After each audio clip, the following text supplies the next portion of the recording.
I'd like to welcome you all to the West Virginia Penitentiary Ghost Hunt. Now, if you ask an inmate about ghosts, they will tell you that if a man dies in prison, his spirit is trapped here forever. We've had a total of 998 deaths here throughout our history.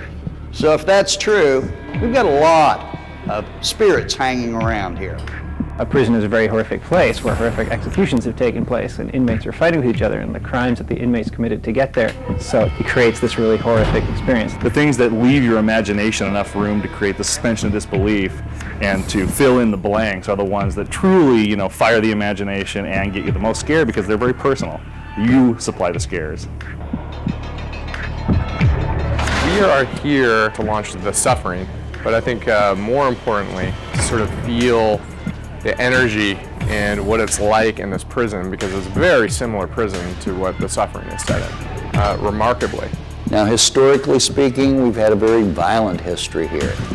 At one time, we were on the top 10 list of the most violent prisons in the country.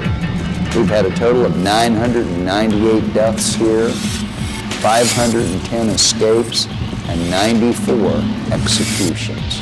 You go into the maximum security cell block and you see the fencing everywhere and you see the cell that you practically hit your head on going into it. And you just feel this sense of, wow, this is what's happened to humans in this place. There's a lot of paranormal activity here because there's so many emotions, from sadness to despair. I think that leaves an imprint for sure, and I think that's a lasting thing. There was a guy that died in that tub. He actually killed himself. It freaks me out. I don't like the tub.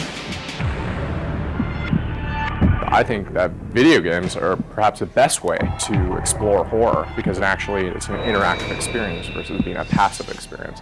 After running through the game and literally walking through these halls, I realized how similar they were in feel and tone, look, even color. We decided to set The Suffering in a fictional prison off the Maryland coast. It's been an island that's sort of had a legacy of evil over 500 years. And then we came here. It was sort of interesting to see its parallels to what we had developed on our own in terms of just that sense of history you get here, that 1,000 people have been killed on these 2 acres, most of them by homicide, over the last 150 years. To start off with the protagonist, Torque, walking into the main cell block on death row. You don't know why he's there. You hear other prisoners talking about his crime, so you know you're accused of murder. But the whole point of the story is that as Torque, you don't know if you really committed this crime. Don't you know who that is? Why should I? That's Torque, the man himself.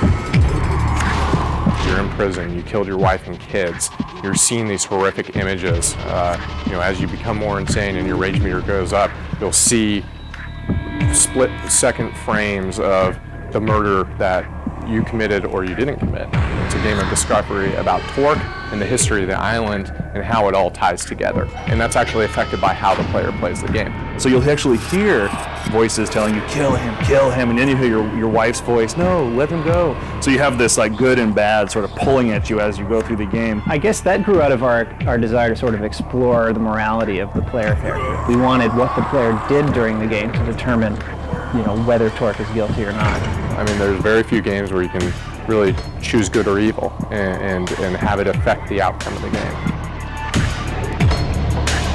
Well, the main difference that we're doing is really making it more of an action horror experience as opposed to survival horror. They got a lot of games out there that are horror-oriented, but they use a fixed camera angle to create a sensation of lack of control in the game so that things can jump out at you and scare you. And what's important about The Suffering is that they have you in a full control 3D camera, and you can actually even switch into a first-person mode as well. And that gives you a true action game feel so that you can be targeting and shooting and going anywhere that you want. So what we really try to do is combine action and survival horror into sort of one game and then sort of evolve the horror genre. One of the things people are really going to pick up on are how clever our creature design was. We did work with Stan Winston. He did Predator, Alien, Terminator, Edward Scissorhands, Interview with a Vampire. I mean, definitely the grandfather of Hollywood creature design. It was great to have someone from the outside who's got experience in other media to look at what we were doing and really bring it to a new level for the whole project. prison feel and tone is really a representation of the feel of the game. Everything ties in together, and this game really turned out incredibly well. It's very shocking in terms of how graphic and mature it is, with the incredible gory horror elements and elements that like a prison would bring. It's just a crazy combination.